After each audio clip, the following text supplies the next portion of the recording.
이게 그 서양에서는 물을 좀 거기다 주세요. 그 서양에서는 이제 네가 알아서 해라는 거고, 동양에서는 내가 너를 잘 아니까 내가 너를 위해서 최선을 다해 줄게. 이게 만약에 아이들 교육할 때도 그렇잖아요. 서양에서는 아이들이 스스로 찾아서 뭔가를 할 수 있도록 교육을 시키는데, 어린 시절부터. 그래서 방도 독립시켜주고 혼자 자고 혼자 뭘 할 수 있게 그렇게 만들어주는데, 동양에서는 엄마들이 다 제공을 해줘야 돼요. 애기니까. 근데 이게 장단점이라는 게 있는 거죠. 그러니까 내가 최선을 다해주는 걸 사랑이라고 생각하는 거예요. 동양에서는 내가 너에게 최선을 다해주는 게 사랑이야.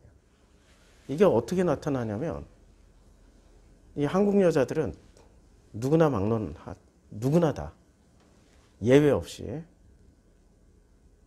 조금이라도 자기 사랑을 뭐로 표현하냐면은 최선을 다하는 걸로, 적극성으로 표현을 해요. 옷을 근데 내가 가서 사 입으면 되는데 자기가 와서 다 골라주고 자기 마음에 드는 걸로. 밥을 먹는데도 그냥 내가 먹으면 되는데 이거 더 먹으라고 그러고 이것도 맛있다 그러고 자꾸 이렇게 권하는 건 좋은데, 심지어는 이렇게 밥 먹는 수저 위에다가 반찬을 올려줘요. 내가 애도 아니고. 우리 교회 성도들 중에 그런 사람들이 있어요. 작년에 그랬던 분이 있었어요. 미국에 와서. 뭐라고 그랬지? 교회 떠나더라고.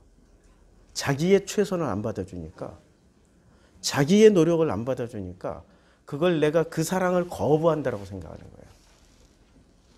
그런 거는 이런 거 갖다 치워. 그냥 다른 걸로 줘. 내가 말하는 걸 좀 찾아서 노력을 하지. 그래서 개체야말로 진정한 실체다라는 게 이게 서구인들의 사고방식이에요. 개체야말로 진정한 실체다. 그러니까 우리 동양인들은 생각을 하기를 내가 최선을 다해주는 것이 선이야. 상대방의 최선은 나에게 선이 아니야. 내가 하는 게 선이야. 내가 다 보여주고 내가 해주는 게 선이란 말이에요. 그는 때에 따라서 굉장히 위험한 결과를 초래할 수도 있어요. 그래서 서양과 동양이 만나는 그러한 자리를 우리가 이제 계속해서 염두에 두고 공부를 해야 될 것 같아요.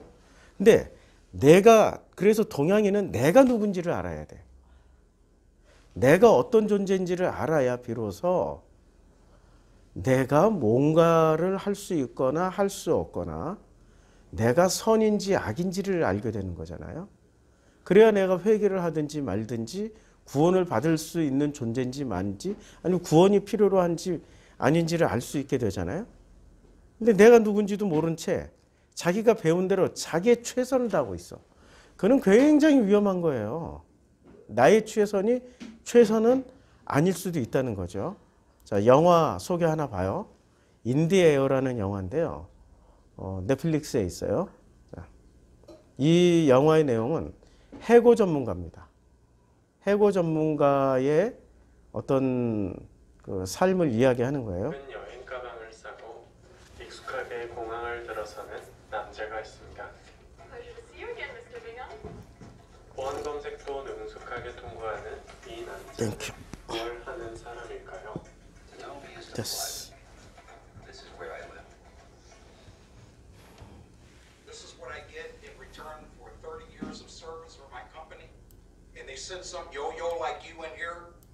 실제로 여기서 해고당하는 사람들은 실제 해고당하는 장면을 찍은 거예요. 배우들이 아니고. 예. 그래서 이 영화가 좀 리얼리티가 있는 거예요. 예, 실제와 허구가 섞여 있는 영화예요. On the stress level, I've heard that losing your job is a death in the family.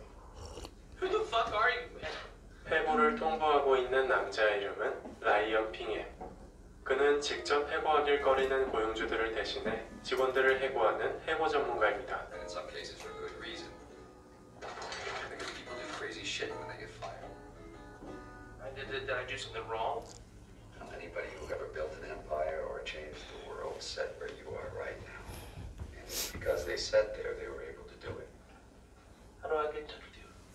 Don't worry, we'll be in touch with you soon. I'll never see Steve again. 각지에 있는 해고 일정으로 인해 1년의 대부분을 비행기에서 보내는 라이언. 그의 목표는 항공사의 1000만 마일리지를 쌓는 것입니다. 1년에 322일을 365일 중에 비행기를 타고 다니는 거예요.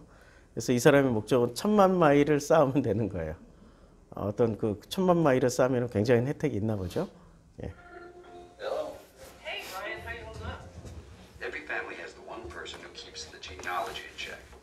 That's my sister Kara. 그렇다 보니 그에게 있어 가족과 집이란 거추장스러운 존재에 불과했죠. Would you call her? She thinks you've turned to butter. You're awfully isolated the way you live. Isolated and surrounded. 그러던 어느 날 그는 자신과 비슷한 성향의 여성 알렉스와 마주치게 됩니다. You satisfied with Maestro? Yeah, I am. That new outfit, Colonial, was bad. Is that a joke? Yes. Their kiosk placement blows. I never have available upgrade. 잦은 출장으로 인한 공통점이 있는 두 사람은 금세 마음을 열게 되지만 I put up pretty pedestrian numbers. 60,000 a year domestic. It's not bad. What's your total? It's a personal question. Come on. Let's just say I have a number in mind. I haven't hit it yet. 목적지 없이 떠도는 라이언의 인생에서 그녀는 그저 가벼운 관계일 뿐이었습니다. I'm thrilled that everyone's back under one roof. With a peek into our future, Natalie Keener. 어느 날 회사의 신입사원 나탈리가 획기적인 아이디어를 가져오는데 Well, today I stand before you with just that. You all know Ned in reception. Today I'm gonna fire Ned. 해고자를 직접 찾아가는 데 드는 경비와 시간을 화상으로 해고함으로써 해결한다는 것이었습니다. Mr. Laskin, the reason we're having this conversation is your position is no longer available. I don't understand. I'm fired? This is the first. 이 여자가 굉장히 머리가 좋고 수석으로 졸업하고 인재예요. 근데 문제는 세상을 지식과 이론과 관념으로만 아는 거예요. 해고라는 것 자체에 대해서 해고당하는 사람의 심정이나 아픔이나 고통 따위는 필요 없는 거예요. 회사의 필요에 따라서 나는 그런 권한이 있으니까 널 해고할 수 있어. 너 해고야. 나는 그런 통보자일 뿐이야. 나에게는 아무 책임이 없어. 라는 관념으로 덤빈 거예요. 지식과 관념으로. 그러니까 지식과 관념과 이 사람이 가지고 있는 모든 것은 뛰어나요. 그런데 현실을 겪어보질 않았던 거야. 그래서 이 영화의 포인트는 제가 뽑은 이 영화의 포인트는 이 여자예요. First step of a process that will end with you in a new job that fulfills you. I understand. 라이언은 그녀의 아이디어가 마음에 들지 않았습니다. 현실성이 없다고 생각했기 때문이었죠. Tell me you're not taking this seriously. There is a methodology to what I do. There's a reason why it works. You wanted to see me? Well, Yeah, you know what? Yeah, come on in. Fire me. you don't need to do this. No, it's okay. I got this. Mr. Bingham, I'm here today to inform you that your position is no longer available. 생판 모르는 사람에게 해고를 당하는데 그누가 쉽게 수긍할 수 있을까요? Well, I'm going to spend my energy on suing you unless you give me a good reason why you're firing me. I get what you're trying to say, Ryan. 결국 라이언은 그녀와 함께 I want you to show her the ropes. 출장을 떠나게 됩니다. Come on, you're very, very confident this girl doesn't know what she's doing. 그러나 매일같이 비행기를 타오던 라이언에게 그러니까 이제 이 나탈리라는 여자는 별 현실이 없으니까 머리는 좋고 성적도 좋고 지식도 많고 뛰어난데 현실성이 없으니까 현실성을 배우라고 이제 라이언을 따라다니라고 하는 거예요. 그러니까 현장감을 느끼라고. 현장감 느끼는 첫날부터 이렇게 비행기 타는 첫날부터 무슨 뭐 어마어마하게 지금 싸들고 다닙니다. 그녀는 걸림돌일 뿐이었죠. Follow me. This, sorry, do that. Here you go, man. Bingo. Asians. You can't be serious. They pack light, travel efficiently, and they got a thing for slip-on shoes. God love them. That's racist. 그렇게 시작된 그러니까 이 여자는 지금 이것도 인종차별이야. 뭐 별의별 이 지식을 가지고 자기가 가지고 있는 잣대를 다 맞아요. 틀린 게 아니야. 예, 예. 그러니까 틀린 건 아니야. 다 맞는 얘기야. 이게 바로 젊은이들이 저지를 수 있는 최고의 또 잘못 중에 하나예요. 나이를 먹으면 이해가 된다고. 인종차별도 아니고. 그냥 살다 보면 우리도 공항에서 그런 거 많이 경험하잖아요. 미국 공항 들어갈 때는 백인 앞에 서지 않는다. 백인 여자, 특히 백인 여자 앞에. 그리고 그 다음에 백인 남자 앞에 서지 않고 흑인들이나 특히 흑인들 앞에 서서 흑인들에게 친화적으로 보여주면 통과시켜준다. 보이지 않는 두 사람의 첫 번째 해고. The fact is that you and I are sitting here today because this will be your last week of employment at this company. What do you suggest I tell them? Tests have shown that children under moderate trauma have a tendency to apply themselves academically. Go fuck yourself. 나탈리는 엘리트 출신이지만 사회 경험이 적은 탓에 융통성이 부족했습니다. 또한 두 사람은 사사건건 서로의 생각을 이해하지 못했죠. I don't spend a nickel if I can help it unless it somehow profits my mileage account. So what are you saving up for, Hawaii? The miles are the goal. Okay. Isn't 10 million just a number? Pie's just a number. Well, we all need it. 라이언은 시간이 날 때면 동기부여가로서도 활동하고 있습니다. Imagine for a second that you're carrying a backpack. I want you to pack it. Clothes, tabletop appliances, lamps. Your home. Well, it's kind of hard, isn't it? You don't need to carry all that weight. Why don't you set that bag down? 자신만의 인생을 살아가던 라이언은 무언가에 얽매이기를 싫어했죠. Never want to get married. Nope, Never want kids. not a chance. Somebody to talk to, someone to spend your life with. I'm surrounded by people who talk to. I doubt that's going to change. 두 사람은 매일같이 해고 일정을 소화합니다. Miss Barnes, thank you for joining us. I'm here to be fired, right? Well, we're here to talk about your future. Don't even sweat it. I'm pretty confident about my plans. Really? There's this beautiful bridge by my house. I'm gonna go jump off it. 그리고 처음엔 알지 못했던 해고라는 행위의 무게감을 그녀는 뼈저리게 느끼게 되죠. So they don't ever actually do it. No, it's just talk. I wouldn't worry about it. Ready to go back in? 현장을 뛰어보니까 어떻게 돼요? 관념이 깨지는 거죠. 예, 관념이 깨지는 거예요. 자기의 지식이나 자기가 알고 있던 잣대가 현실에 부딪혀 봐야 그것이 얼마나 살리는 무기인지 죽이는 무기인지, 살리는 지식인지 죽이는 지식인지, 살리는 건지 죽이는 건지가 드러난단 말이에요. 현장에 부딪혀 보지 않으면은 전부 다 자기 관념으로 자기는 위대해. 모든 사람 다 살릴 수 있을 것 같아. 회사에게도 좋은 일하고 그 사람에게도 새로운 기회를 주는 거야. 해고 통보는. 이런 식으로 접근을 했던 이 나탈리가 이제 아주 사람이 현실에 부딪히다 보니까 바뀌기 시작하는 거예요. 그래서 살아가야 되는 거예요. 쫄지 말고 그냥 살면 돼. I'm done. Wasn't expecting this. Not at all. Just like that. Okay. We're going. 물론 라이언은 알렉스와의 관계도 빼놓지 않았습니다. 그냥 가끔 만나는 사람으로서. I really like you. I like you too. Go get your plane. What happened to Alex? She didn't leave town early to get to a meeting.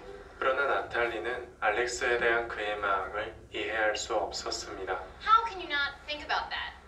How does it not even cross your mind that you might want a future with someone? Ellie, your definition of real is going to evolve as you get older. Can you stop condescending for 1 second, or is that one of the principles of your bullshit philosophy? Bullshit philosophy. I need to grow up? You're a 12-year-old.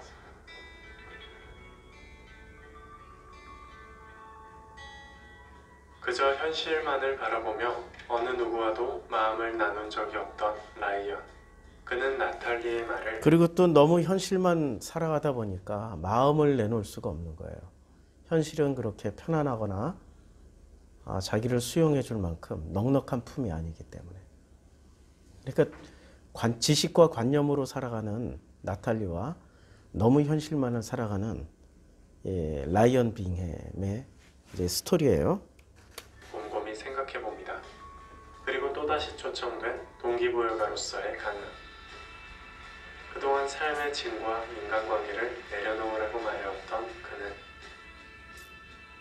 불현듯 강연장을 뛰쳐나옵니다. 라이언은 알렉스가 있는 시카고를 찾아갑니다. 그런데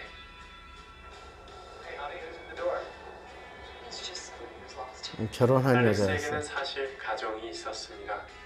그녀에게도 라이언의 존재는 그저 엑스트라에 불과했던 것이죠.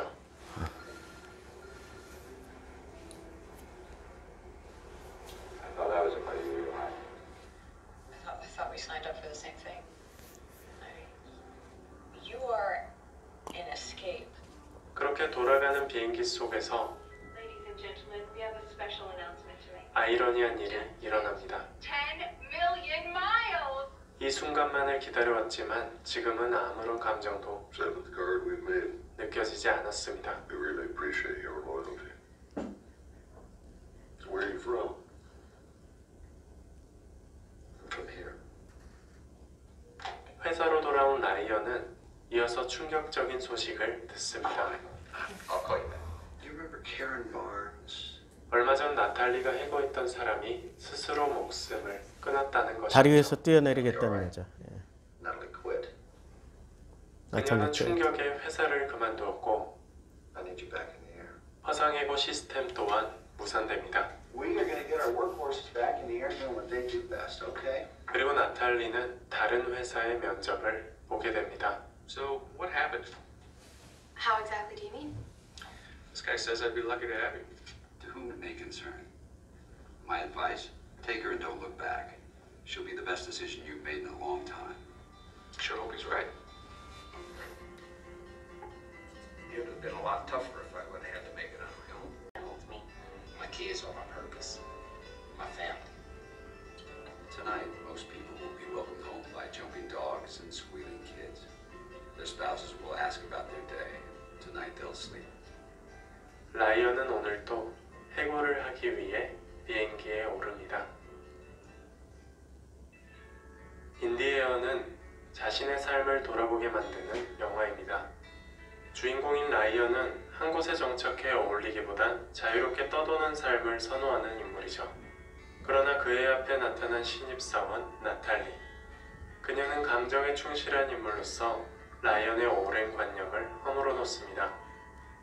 참고로 영화에 등장하는 해고 인터뷰는 실제 해고를 당한 사람들이 자신이 하고 싶었던 말들을 담아낸 장면이라고 합니다. 인생의 공허함을 느끼고 계신 분들께 이 영화를 추천드리며 지금까지 또롤이었습니다. 자, 이 영화에서 보여주고 있는 어떤 스토리는 자기의 그 관념이 서로 깨지는 자리예요. 우리가 복음은 뭘까요? 복음의 방향성이라는 게 여기다 다 넣어놨네. 자, 지우개도 없네. 나 저기 물 지우개만 하나 해줘요. 이 복음의 방향성이 있는데 이 복음의 방향성은 우리가 하나님을 알아가는 게 나라는 존재가 하나님을 알아가는 게 복음의 방향성일까요? 아니면 하나님이라는 분이 나라는 존재를 가르쳐 주는 게 복음의 방향성일까요? 내가 하나님을 알아가는 거예요? 아니면 하나님이 나를 가르쳐 주는 거예요? 우리는 이제까지 그렇게 안 배웠잖아요. 예? 나라는 존재가 이렇게 하늘에 계시는 아버지를 알아가는 거, 하나님을 알아가는 걸 이걸 진짜 복음이라고 생각했단 말이에요. 이건 종교예요. 아니 내가 나를 모르는데 하나님을 어떻게 알아가요? 안다라고 그래도 내가 나도 모르는데 내가 나를 알아야 비로소 하나님을 만나더라도 제대로 만날 거 아니에요. 나라는 가짜가 하나님 만나봐야 그건 하나님 만난 게 아니라고. 내가 가짜인데. 그러니까 나부터 알아야 되는 거죠.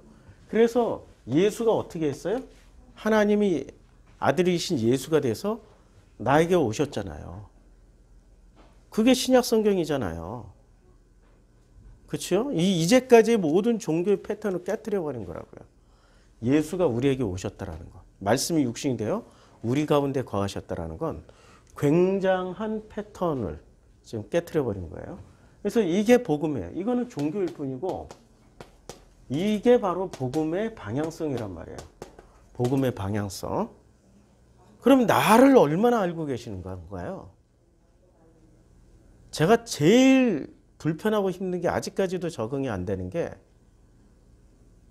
그 최선을 다하는 사람이에요. 우리 아까 봤던 동영상. 최선을 다하는 사람들이 불편해요. 누구에게 최선을 다해요? 자기가 자기 자신에 대해서 최선을 다하는 게 아니라 자기가 누군가에게 최선을 다하는 거예요. 우리 교회 성도들 중에 우리 경험했잖아요. 아니 밥 먹는데 내 밥 위에다가 수저 위에다가 반찬을 올려줘요. 그거 싫다고 얘기하니까 교회 떠나버려요.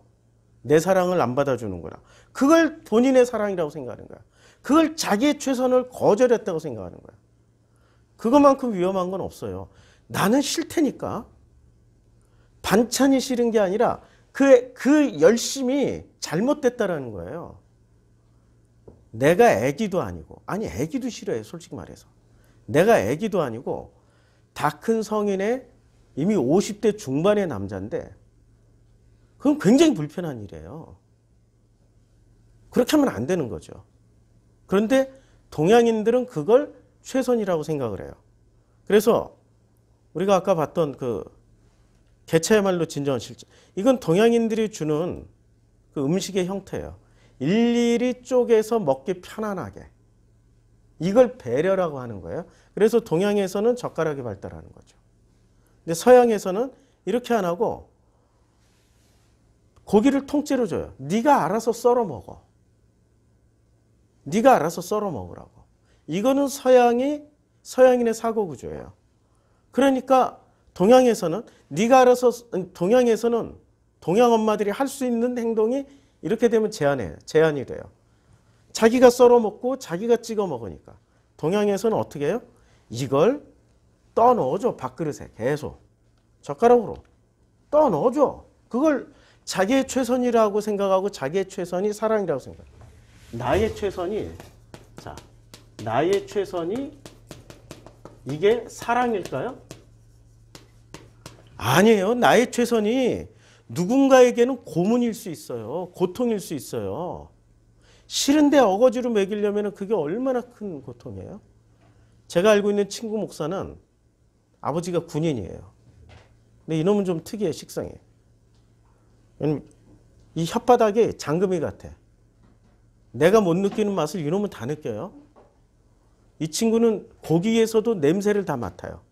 저는 돼지고기, 소고기, 닭고기 아무 냄새 안 나고 다 먹어. 양고기도 다 좋아해. 이 친구는 어렸을 때 그렇게 돼지고기를 싫어했던 거예요. 근데 아버지가 어떻게 했는 줄 아세요? 돼지고기를 먹이기 위해서 한 달 동안 돼지고기 먹어. 안 먹어? 하고 두드러 팬 거예요. 고집도 엄청 세가지고 한 달 동안 맞다가 결국에는 돼지고기를 시퍼렇게 다 터지고 난 다음에 그때 돼지고기를 먹기 시작해서 지금은 돼지고기를 분노의 돼지고기를 먹어요. 한 번 먹으면 몇 킬로씩 먹어버려. 몸이 이래.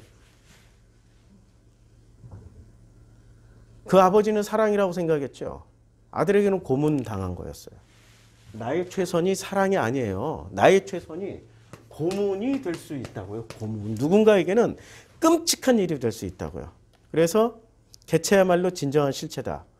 이게 아리스토텔 서양인들의 사고구조예요. 인더비주얼이란 말은 이게 더 이상 나눌 수 없는 어떤 구조란 말이에요. 더 이상 나눌 수 없는 거기 때문에 더 이상 나눌 수 없는 그 한 개인들이 자신만의 목표, 희망, 욕구에 의해서 형성이 돼요. 그걸 존중해자는 거예요.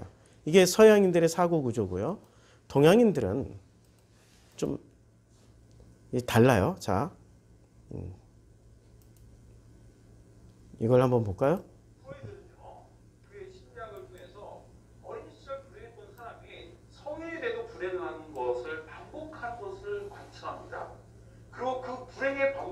이름을 붙이는데 그게 바로 뭐냐면 반복강박이에요. 이제 예를 들어 봅시다. 알코올 중독자 가정에서 성장하는 사람들, 알코올 중독이 얼마나 무서운지 잘 압니다. 여러분들. 아버지가 술만 좋아하는 게 아니에요. 경제적으로 무능해, 정서적으로 무능해, 술을 먹기 전과 후가 너무 두려워. 목소리 들리세요? 이분이 발음이 안 좋으신 분이라. 그런데 실력은 굉장히 참 좋은 것 같아요. 잘 설명해 줘. 이분은 유튜버로서 이렇게 서서 하는 것보다 이렇게 강의할 때가 훨씬 더 정감 있게 잘 전달되네. 우리 지난번에 한번 봤죠? 예. 너무 끔찍해요. 그런데 놀랍게도 이런 가정에서 성장한 자녀들의 상당수가 정상인의 4배 이상이 중독자가 됩니다. 그리고 중독을 가진 사람과 결혼을 해요. 자, 그러면 어떻게 상처를 치유하고 회복할 거냐는 거예요. 자, 그 출발에 제가 가족의 두 얼굴에서 소개한 사람이 있습니다. 바로 안데르센입니다. 동화작가 안데르센입니다. 제가 이름을 붙여봤어요. 불행으로부터 도망친 남자라고. 안데르센은 1805년도에 태어납니다. 그의 엄마는 전직 매춘부예요. 포주가 누구냐면 외할머니가 포주예요. 엄마가 포주입니다. 친엄마가. 10대 소녀를 길거리에서 몸을 팔게 합니다. 그리고 너무 힘들어서 안 나려고 하면 엄마는요 잔인하게 뺨을 치면서 그 아이를 끝내 길거리로 내몰았습니다. 그리고 그 길거리에서 임신을 하게 되어집니다. 이렇게 살다가 내가 죽겠다 싶어서 그 임신한 배를 부여안고 다른 도시로 도망가서 안데르센과의 한 남자를 만납니다. 그리고 거기서 태어난 게 안데르센이에요. 안데르센은 미국 아버지죠. 광기의 발작을 익히고 오늘날 말은 정신분열로 자살합니다. 엄마는 어떻게 된 줄 알아요? 알코올 중독으로 세상을 너무나 일찍 마감합니다. 한 사람의 인생을 볼까요? 중독, 폭력, 매춘, 가난. 정말 모든 불행이 종합 세트장이에요. 안데르센은요. 그러면 아까 프로이드의 이론이 있잖아요. 불행은 반복된다. 그러면 그 이론대로 하면 어때요? 반복강박대로 하면 길거리에서 노숙자를 주거나 알코올 중독자가 되거나 자살하거나 그게 안데르센의 인생이었어야 합니다. 하지만 그는 전혀 다른 삶을 삽니다. 어떻게 극복을 했을까요? 유명한 대표작이 있어요. 그게 뭐냐면 바로 미운 오리 새끼 이야기죠.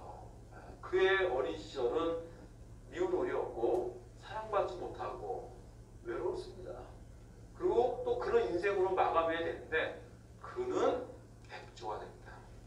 자, 그가 어떻게 그의 불행을 극복했는지 한번 보도록 할게요. 불행한 경험을 했던 사람들은 원망을 합니다. 화가 납니다.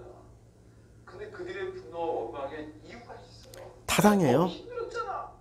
그게 엄마예요? 그게 아버지야? 그게 가족이냐고 도대체. 당연히 그들의 분노에 정당한 이유가 있습니다. 근데 문제는 뭐냐면 그렇게 늘 원망만 하고 그렇게 늘 분노만 하면 똑같은 상황이에요. 여기서 중요한 게 확실하게 경험한 자기가 나라는 존재가 여기서 중요한 건 나라는 존재란 말이에요. 내가 누군지를 알아야 하나님을 만나든 말든 할 거 아니에요. 근데 하나님을 만나는데 누가 만나야 돼요? 나도 있고 진짜 나가 있고 가짜 허상의 나가 있어요. 허상의 나라는 존재가 있단 말이에요. 진짜 나가 하나님을 만나야지 허상의 나가 하나님을 만나봐야 이거는 만남의 관계가 성립이 안 되는 거죠. 허상이니까. 진짜 나가 만나야 되는 거죠. 근데 진짜 나가 드러나기 위해서는 뭐가 없어져야 되냐면 자기 방어 기제가 없어져야 돼요. 근데 그 방어 기제 첫 번째가 뭐냐면 합리화. 이 합리화는 정당한 데서부터 출발해요. 내가 그렇게 당했잖아. 혼났잖아. 만났잖아. 오늘 아침에 어떤 일이 있었냐면은 내가 뭐라고 얘기를 했어요. 나하고 둘이 있을 때는 씻지도 않고 이도 안 닦아. 그냥 자. 그런데 단 하루만이라도 밖에 나가잖아요. 밖에서 자는 일이 생기거나 외출을 하면은 그걸 씻기 위해서 치약을 사. 돈 몇 푼 안 들어요. 그 돈 몇 푼은 안 드는데 내가 하고 싶은 말은 그 돈 때문이 아니라 왜 나하고 있을 때는 최선을 다해서 씻질 않냐? 근데 왜 밖에만 나가면 씻냐? 내가 하고 싶은 말은 그거예요. 그는 나에게 최선을 다하지 않고 당신은 익명에 모르는 사람들. 어려서부터 그렇게 훈련을 받아왔으니까. 기독교인의 목사의 자녀로서 언제나 남의 이목을 중요시하니까 처음 만나는 사람들, 아무 상관없는 사람들에게 뭔가를 최선을 다해서 멀쩡하게 사가지고 왔어요. 또 집에 가져와서 쓰지도 않아. 꺼내놓지도 않아. 그런데 무엇으로 변명하냐면 당신은 쫌생이라서 나한테 이런 거 가지고 얘기하는 거야. 돈 몇 푼 가지고 나를 이런 거 가지고 공격한다고. 돈 때문에 그러지. 이게 바로 합리화. 내가 말하는 본질을 못 보게 만드는 거야. 지난번에 우리가 그 파주 갈 때도 내비 잘못 찍었잖아요. 내가 하는 얘기는 당신이 잘못했다는 얘기를 하는 게 아니라 당신의 어떤 면의 습관을 얘기하는 건데 그걸 합리화와 변명을 하니까 못 듣는 거예요. 이게 굉장히 무서운 거라고요. 내가 당했으니까. 내가 그렇게 경험했잖아. 내 마음, 내 속에 쌓여있는 이것을 왜 못 알아주냐고. 근데 사람들이 그걸 들어줄 것 같아요? 들어주냐고요? 안 들어줘요. 그래서 하나님을 만나야 되는 거예요. 안 들어주기 때문에 진짜 나가 드러나기 시작하면 누구를 만나서 해결을 해야 돼요? 하나님을 만나서 해결하는 거예요. 진짜 나가. 가짜 나는 이게 안 드러나니까 하나님을 만날 필요가 없어. 그래서 만나는 하나님은 가짜 하나님을 만나도 돼. 허상의 하나님을 만나도 전혀 상관이 없어요. 진짜 나라는 존재가 드러났을 때 진짜 하나님 필요한 거예요. 얼마 전에 우리 성도님 한 분이 여기 왔다가 사이코패스, 소시오패스를 배우고 왔어요. 그리고 나서 오늘 아침에 문자를 계속 보냈어요. 너무 신나서. 목사님, 드디어 이제 복음이 뭔지를 알게 되는 것 같아요. 내가 소시오패스였기 때문에 언니나 오빠들처럼 그런 집안에서 또 엄마 아빠가 그런 성향이 있었고 그래서 내가 우리 자녀들을 그렇게 잡았나 봐요. 자녀들 때문에 죽을 맛이어서 이 복음을 찾아서 여기까지 온 거예요. 이제 내가 나를 알아가기 시작하니까 비로소 복음의 실마리 드디어 빛이 보이기 시작해요. 그래서 제가 한마디 그 답글을 썼어요. 그게 바로 성령이 임하신 겁니다. 성령이 임하면은 내가 나를 볼 수 있어요. 성령이 없으면 아무리 옆에서 얘기를 해줘도 본인이 본인을 몰라요. 허상인 나가 진짜 난 줄 알아. 그래서 허상인 하나님만 만나고 간다고요. 그건 불행한 거예요. 진짜 나가 드러나야 진짜 하나님을 찾게 되는 거야. 진짜 하나님을 만나게. 진짜 하나님을 찾고 진짜 하나님을 만나게 되는 거예요. 진짜 나로 살고 있어야 돼요. 관념의 나도 아니고 지식의 나도 아니에요. 현실 속에서 검증이 되고 사람과 사람 관계 속에서 드러난 나가 진짜 나라고요. 근데 그 진짜 나를 통해서 아, 나는 이런 존재였구나. 어떻게 하지? 그때 비로소 필요한 게 하나님이에요. 계속 봐요. 이게 문제야. 근데 안데르센은 어떻게 생각했냐면 자기의 그 힘들었던 어린 시절의 아픔을 단순한 고통이 아니라 행복으로 가기 위한 하나의 여정이었다고 자기의 불행을 받아들입니다. 그러면서 자기의 불행을 바라보는 관점의 변화를 끌어내요. 이게 바로 안데르센의 힘입니다. 우리는 성령이 계시면 안데르센은 그 유럽인들이 기독교인이잖아요. 우리가 힘들면은 그 힘든 것을 누구를 원망하고 한탄하고 분해하면서 끝내는 게 대부분의 인간이란 말이에요. 그런데 하나님을 만나면 성령이 오시면 어떻게 돼요? 그걸 바꾸고 싶어요. 저도 아버지를 50년 동안 용서를 못했어요. 제가 여러 번 말씀드렸지만 아버지가 어머니에게 하셨던 그 무기력한 행동들 때문에 제가 아버지를 용서를 못했는데 이 복음이 들어오면서 복음으로 깨달아가면서 아버지가 재해석되어지는 거예요. 감사해요, 지금은. 세상에 이렇게 소중한 천사를 아버지로 보내주셨구나. 천사 같은 분을 아버지로 보내주셨구나. 지금은 그렇게 재해석이 되어져요. 물론 천사의 모습이 아니죠. 제 교과서를 다 집어던지고 뭐 맞는 거는 뭐 한번 폭력적으로 때리기 시작하면 또 운동을 하셨던 분이었기 때문에 참 그 끔찍한 기억이죠.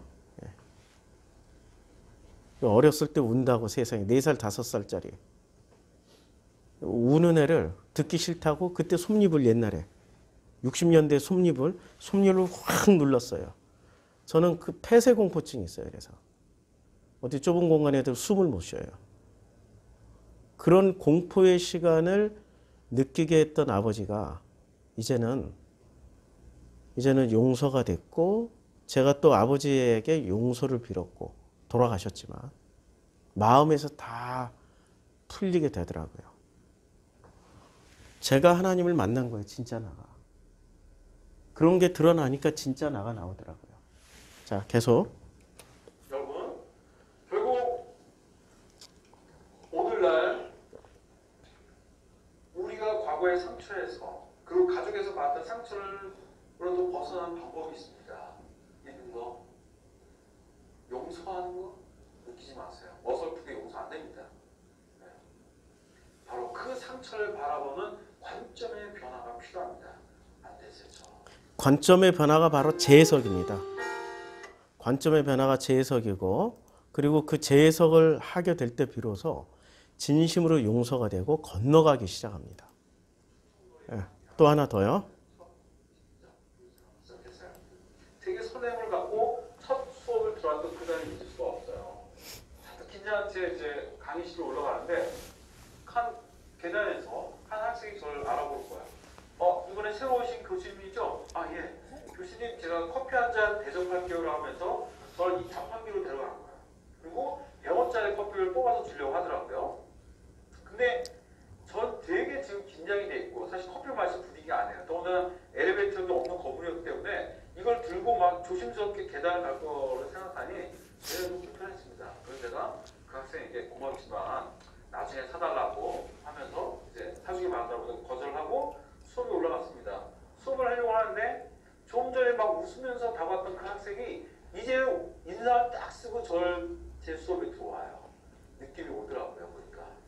보니까 삐지는 거예요. 보니까 수업을 한참을 하는데 질문을 합니다. 몰라서 물어볼 때 질문한 거와 얼마나 저 사람이 아는지 테스트하고 싶어서 질문할 때 느낌이 다르잖아요. 후자의 질문을 합니다. 기분이 상하죠. 기분 나쁘지만 이제 참았어. 근데 그나마 그런지 아는데 매주마다 아주 집요하게 물고 늘어질 거예요. 강의하는데 교수님 잠깐만요. 아까 뭐라고 그러셨어요? 완전히 강의 감별사야 보니까. 나 무서워 죽겠어요 진짜. 그래서 내가 안 되겠다 싶어가지고 저 그만 좀 하라고 이렇게 거기로 누르려고 하니까 그러시더라고요. 교수님 우리 학교 홈페이지 발달된 거 모르냐고. 여러분 그때가 지금 제가 디벨트한 게 있습니다. 뭘까요? 악플이에요. 농담이 아니라니까요. 진짜요. 그 신인 교수에게 학교 홈페이지 악플은요. 사실 그거는 엄청난 효과입니다. 사실은요. 그때나 지금이나. 수업하기 전날 되면 가슴이 두근 거예요. 그 학생 얼굴 보고 생각하니까. 교수 된 지 지금 며칠도 안 됐는데 너무 버거운 거예요. 근데 다 이건 방학이 있는 거야. 감사하죠. 진짜 감사해요. 저도 지금 감사하고 있습니다. 지금 방학. 겨울방학 시작됐잖아요. 너무 감사합니다. 진짜. 이 방학 되기 전날 이제 학생들과 음료와 다과를 먹는 시간 가졌습니다. 마지막이니까. 근데 제자리가 비었는데 제 옆자리에 그 학생이 와서 앉습니다. 그리고 주스를 딱 따고 마셔요. 그리고 반쯤 입에 대고 마시다가 반쯤 남긴 거를 저에게 걸어요. 교수님 드시래. 순간 당황했어. 새 주스병도 많은데 입 대고 마신 거 내가 봤거든요. 그거를 반쯤 남기고 나한테 주는 거야. 근데 이거는 아닌데 라고 했지만 그 그 학기 초에 그 커피 한 잔의 거절이 얼마나 그 집요한 공격을 받았는지 압니다. 이번에 뭐가 남았어요? 강평가까지 있잖아. 이제 또 야, 여기서 우리의 악연 끝내자라고 생각하고 그 내민 그 반쯤 남은 주스병을 제가 그냥 원샷을 했어요. 원샷을 하고 내려놓은 순간 갑자기 이 학생의 표정이 아, 교수님 애쓰셨어요. 다음 학기에도 꼭 교수님 수업 들을 거예요. 정말 당황스럽고 참 묘한 감정이었습니다. 진짜 해결하고 싶었어요. 너무 힘들었거든. 네. 몇 개월 후에 우연히 이 학생과 식사를 할 기회가 있었습니다. 이 학생이 그럽니다. 자기는 어린 시절에 엄마 아빠가 너무 바빴대요. 그 바쁜 엄마 아빠에게 다가가서 예쁨도 받고 좀 관심도 막 끌려고 할 때마다 엄마는 이래요. 저희 안 가? 엄마 바쁜 거 안 보여? 밀어내는 거야 바로. 그 거절받음에 대한 그 상처가 있는 거예요. 자, 성인이 됐습니다. 네. 근데 유럽에서 한 젊은 교수가 공부 마치고 오는데 왔어요.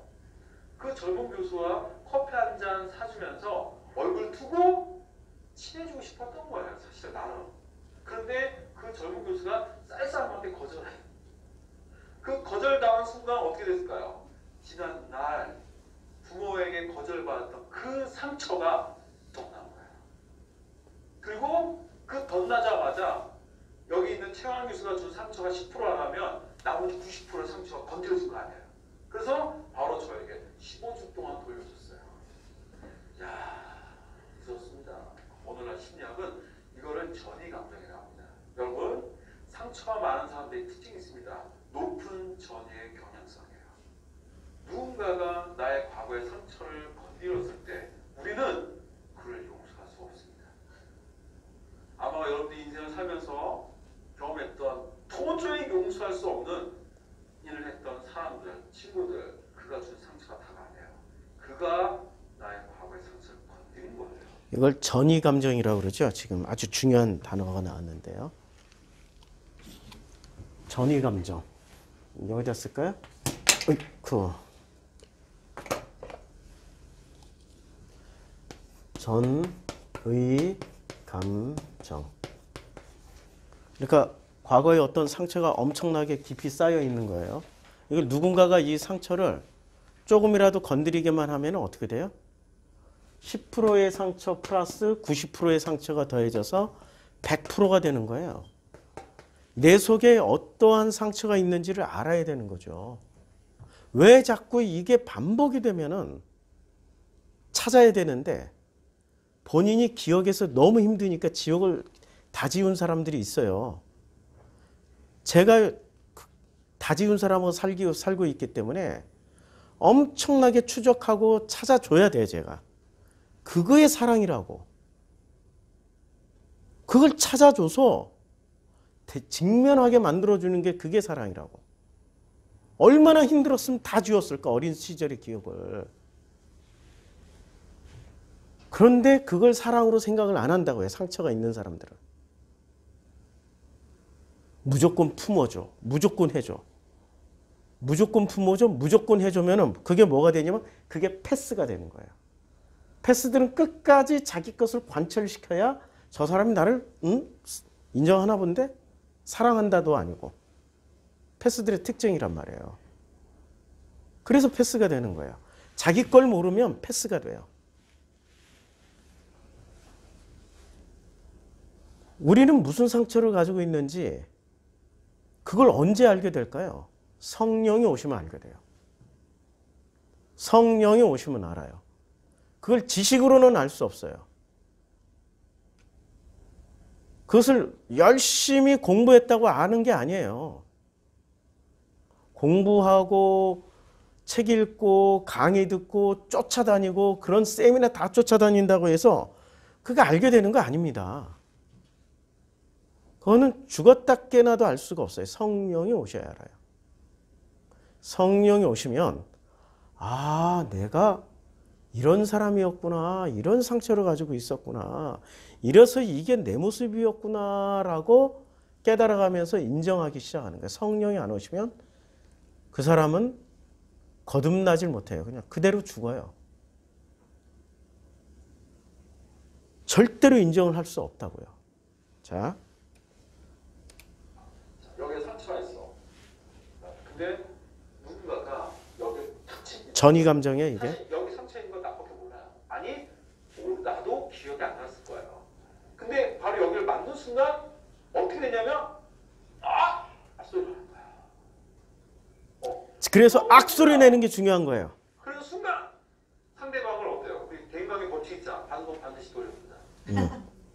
확 그 사람이 이렇게 돼요. 상대방은 어때요? 내가 좀 친 건 알아. 여기 치는데 이쪽은 어때요? 그냥 감정을 쏟아서 막 있는 거 아니야?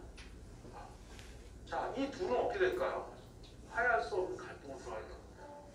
그런데도 화해할 수 없는 갈등으로 들어가요. 근데 감사한 거는 그게 가족 관계라면은 아무리 갈등이 들어가도 헤어질 수가 없어. 같이 살아야 돼. 그래서 예수랑 결혼해야 되는 거고, 그리고 부부로 살아가는 거예요. 그래서 하나님의 자녀로 들어가서 가족으로 살게 되는 거예요. 성령이 오시면 그래서 부부로서 살아가게 되고 가족으로서 살아가는 거예요. 성경은 그렇게 묘사해 주잖아요. 그렇게 다 설명해 주잖아요. 하나님의 형상을 회복하는 길이라고요, 그게. 그런데 우리는 그걸 그렇게 받아들이지 않는 거예요. 내 상처를 건드렸어? 그럼 바로 확 드러나서 복수를 하든지 끝장을 내버려야 돼. 예, 전이 감정. 예. 전이 감정. 예. 예. 계속해요. 이 둘의 갈등은 뭐냐면 현재 문제가 아니에요. 자, 과거에 어떤 상처가 있기 때문에 인간관계가 힘든 거예요. 어디 가서 뭔가 당연히 요구할 수 있는 것도 못해. 그렇게 일 많이 해놓고도 돈 달라 소리를 못해. 당연히 받을 수 있는 건데. 그게 두려운 거야. 내 속에 상처가 건드려질까 봐. 누군가 와서 툭 치면은 그것 때문에 내 인생이 불행해질 것 같으니까 그냥 똥이 무서워서 피하냐? 뭐 더러워서 피하지? 이러고 합리화시켜. 합리화. 우리는 굉장한 합리화로 자기를 포장하고 살아요. 허상인 나를 합리화로 계속 만들어 간다고요. 하나님은 이런 합리화에서 자기의 허상을 만들어가고 있는 나를 어떻게 해요? 성령이 오시면 어떻게 해요? 거꾸로 계속 상처를 드러나게 하고 아픔을 계속 들춰내요. 그래서 성경은 어떻게 말씀하시냐면 희한하게 이렇게 말씀하십니다. 성경은 자 로마서 5장 다만 이뿐 아니라 우리가 환난 중에도 환난이라는 걸 반드시 만나게 해요. 환난 중에도 즐거워하라고. 왜냐? 환난은 인내를, 인내는 연단을 소망을 이룬 줄 알미라고 성경은 여러 군데서 말씀을 해요. 요한 야고보서에서도 이렇게 말씀하십니다. 내 형제들아, 너희가 여러 가지 시험을 당하고도 온전히 기쁘게 여기라. 이게 무슨 말입니까? 아니 시험이라는 게 꼭 물질의 시험, 무슨 뭐 사업의 실패 이런 게 시험입니까? 아니에요. 내가 이 전이 감정이 딱 건드려졌을 때, 내 상처의 어떤 면들이 건드려졌을 때 이 속에서 나오는 분노와 이 끌어오르는 에너지들, 여러 가지 허상인 나를 만들어가기 위해서 합리화시키면서 살아가고 있는 우리는 합리화 귀재들이에요. 천재들이에요. 누가 가르쳐주지 않아도 어쩌면 그렇게 잘 만들어가는지. 똥이 무서워서 피해? 더러워서 피하지 뭐. 내가 왜 밖에 나가서 왜 굳이 그러게 해야 돼? 저것들 다 쓸데없어. 저렇게 놀고 술 마시는 거 다 저 지옥 갈 자식들이야. 나는 그 시간에 나만의 성경 읽을 거야. 뭐 기도할 거야. 전부 합리화라고요.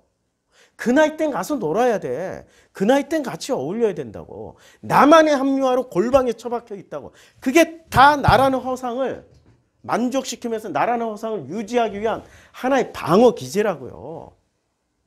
그걸 깨기 위해서 누가 오셔요? 성령이 오시는 거예요. 성령이 오시면은 어떻게 돼요? 여러 가지 시험을 당해요, 그냥. 여러 가지 시험을 당하면 어떻게 하라고? 온전히 기쁘게 여기라. 온전히 기쁘게 여기라. 그때부터 성령이 오신 거니까. 너희의 믿음의 시련이. 그러니까 성령이 오시면 어떻게 돼요? 합리화를 시켜. 내 가족 중에 누가 너무 나를 너무 내 말을 안 들어. 너무너무 기대치에 벗어나. 내 가족 중에 누군가가, 내 아들이, 딸이 그 기대치를 벗어나서 살아.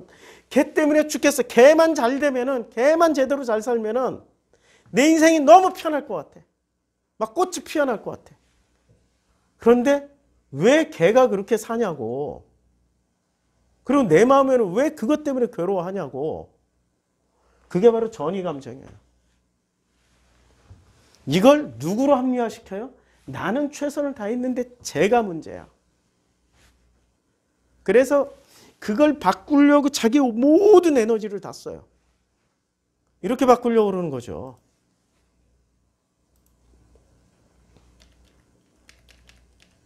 밥을 그 하나의 개체로 생각하는 게 아니라 이걸 젓가락으로 떠넣어주는 걸로 해결을 하려고 그래요. 자꾸 정답을 넣어줘. 그렇게 살면 안 돼. 자꾸 자기 에너지가 있고 자기의 강력한 최선이 있기 때문에 자꾸 떠넣어줘.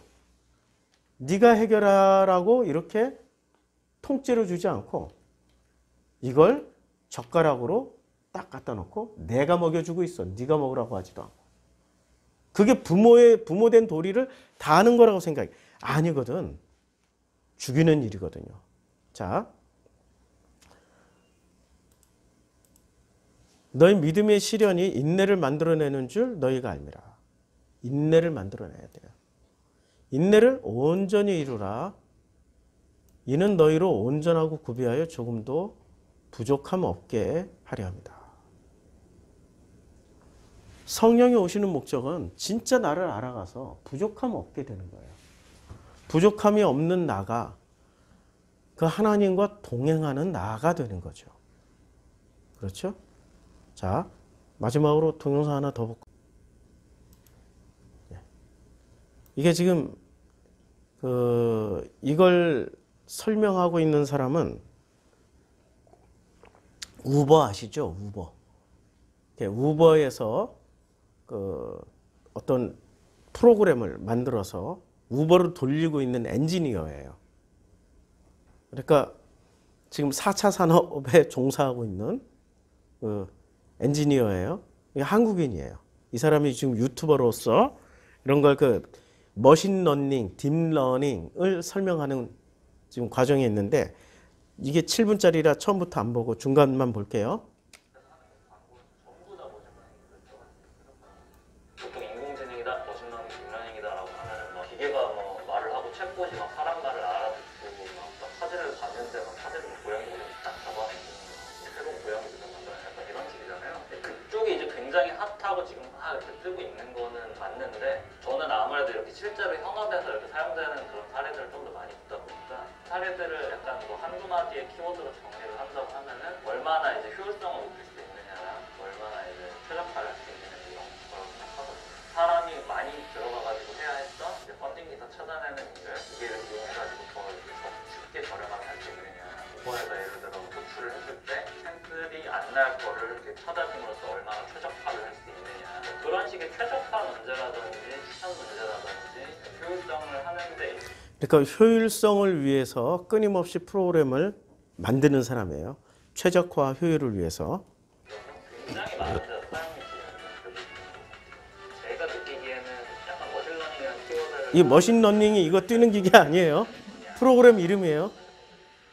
생각보다 그래서 보이시는 것 중에 머신러닝 적용하지 않은 게 드물 정도라고 말할 수 있어요. 실제로 현업에서는 딥러닝이 아닌 것도 굉장히 많이 써요. 왜냐면 딥러닝인 방식을 적용했을 때 결과가 잘 나오는 경우가 있고 다른 것들이 가지고 있는 장단점이 있기 때문에 의사결 배터리 같은 것도 있고 서포트 벡터 머신이라는 것들이 설명하고 보면 약간 어려워. 되게 다양한 방식들이 있습니다.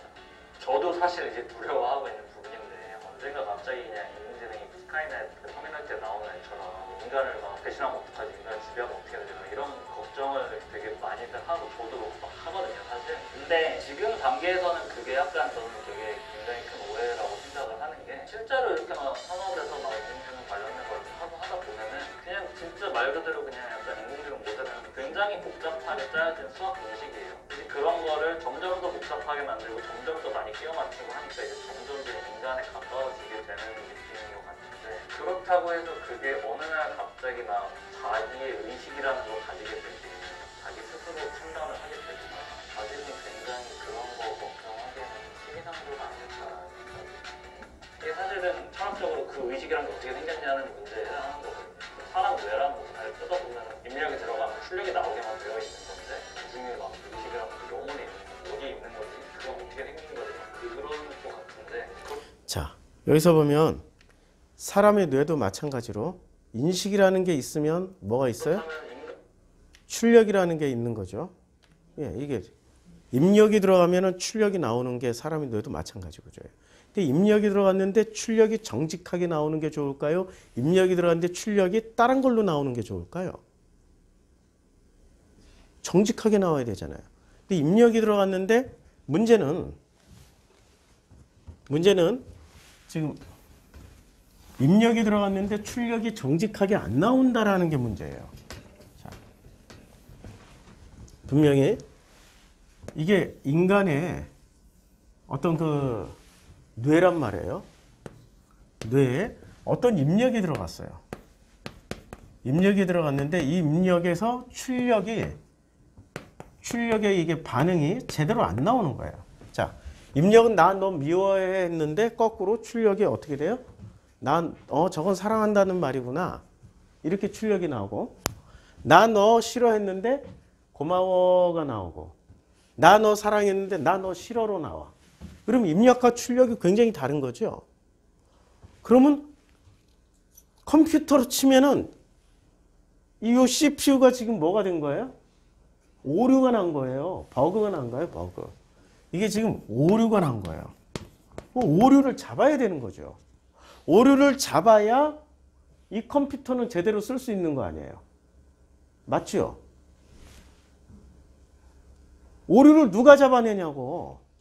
인간의 이 복잡한 뇌에 생긴 이 오류를 누가 잡아내냐고. 본인 스스로가 잡아낼 수 있으면 얼마나 좋아요. 뭐 죽었다 깨나도 못 잡아내요. 옆에 사람들이 잡아주려고 해도 이 인간의 뇌는 컴퓨터하고 다르게 합리화라는 걸 한다고요. 합리화로 끊임없이 허구라는 것을 만들어내서 이 출력을 엉뚱한 출력을 하게 해줘요. 그래서 누가 오셔야 돼요? 인간에게는 성령이 오셔야 돼. 어쩔 수 없이 성령이 오셔야 돼. 성령이 오셔야만이 이 버그가, 오류가 잡힌다고요. 오류가 잡혀서 입력과 출력이 정확하게 일치를 하게 되는 거죠. 그렇죠? 어떻게 보면은 컴퓨터가 훨씬 더 정직해요. 훨씬 더 정직해요. 그런데 문제는 컴퓨터는 또 역으로 말하면 컴퓨터가 합리화를 하거나 오류를 가지기 시작하면 어떻게 되죠? 그건 인류에게 재앙이 오는 거죠. 역으로 하면은, 그러면 우리는 전부 다 고장난 컴퓨터들이란 말이야. 우리 뇌가, 우리의 마음이. 그럼 인류는 어떻게 돼요? 엄청난 재앙이 되는 거죠. 축소하면은 내 가족은, 내가 지금 고장난 뇌란 말이에요. 고장난 마음이라고. 그럼 내 가족은 행복할까? 엄청난 재앙인 거죠. 그런 생각을 해야 되는 거죠. 교회를 왜 나와요? 교회를 왜 다녀? 이거 수정하고 이거 고치려고 나오는 거 아니에요? 교회 나오는 목적이 구원 하나, 축복받으려고. 그래서 교회 나와요? 그럼 여기 오지 마세요. 다른 종교 많아요. 종교를 그냥 다녀. 열심인 종교. 아주 최선을 다하는 종교. 죽기 살기로 금식하고 죽기 살기로 기도하는 종교로 가라고. 거기 가면은 답을 줄 것 같처럼 여겨져요. 그런 데 가서 최선을 다하시라고요. 여기서는 그런 답은 안 줘요. 나라는 인간을 수정 보완을 해야 되는 거죠. 자, 조금만 더 봐요. 어디 있는 거지? 그건 어떻게 생긴 거지? 그런 거 같은데 그렇다면 인간의 뇌에 가까운 만큼 이걸 인정 풀려고 복잡하게 만들면 어느 순간 의식 뿅 하고 생기는 건가? 이거를 그냥 막 이렇게 펼쳐가지고 이렇게 막 코드 짜고 하는 입장에서는 그럴 거라고 상상하기가 되게 어려운 거죠. 슬슬 고민을 시작하는 건 되게 좋은 것 같은데 세상이 끝났어라고 생각하는 것보다는 어떻게 잘 활용하고 잘 이해할 수 있을까. 오히려 약간 좀 더 철학적인 논의가 많이 돼야 될 것 같아요, 제 생각에. 자, 이게 참 오늘은 뭐 동영상 중심으로 해서 이렇게 좀 봤는데요. 자, 우리 나라는 존재가 오늘 다시 한번 정리하면 이거예요. 나는 누구죠? 나를 설명할 수 있나요? 나를 설명하기 위해서는 시행착오를 거쳐야 돼요. 왜냐하면 내가 지금 오류가 나 있는 상태야. 인류는 태어나자마자 전부 다 오류가 났다 안 났다? 났다. 선악지식을 따먹은 후예들이니까 전부 다 오류가 되어 있어요. 그럼 오류가 났으면 오류가 난 것을 어떻게 해야 돼요? 인정하고 들어가면서 시작을 해야 이게 고쳐지기 시작한다고.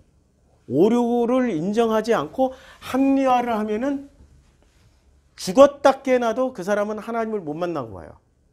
진짜 하나님을 만나는 게 아니라 내가 허상이니까 허상의 하나님을 만나고 간다고. 이걸 합리화시켜주는 수많은 이론들이 있어요. 그 중에 종교가 대표적이고 그 종교 중에서도 뭐가 있냐? 영주주의가 있어요. 그래서 영주주의는 뭐라고 얘기를 해요? 이 합리화의 끝판왕이야. 이 세상은 다 허구야. 허상이야.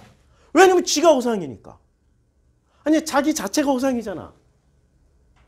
뭐든지 합리화시켜서 자기가 허상을 만들어 놓은 상태잖아. 그러니까 꿈만 깨면 돼.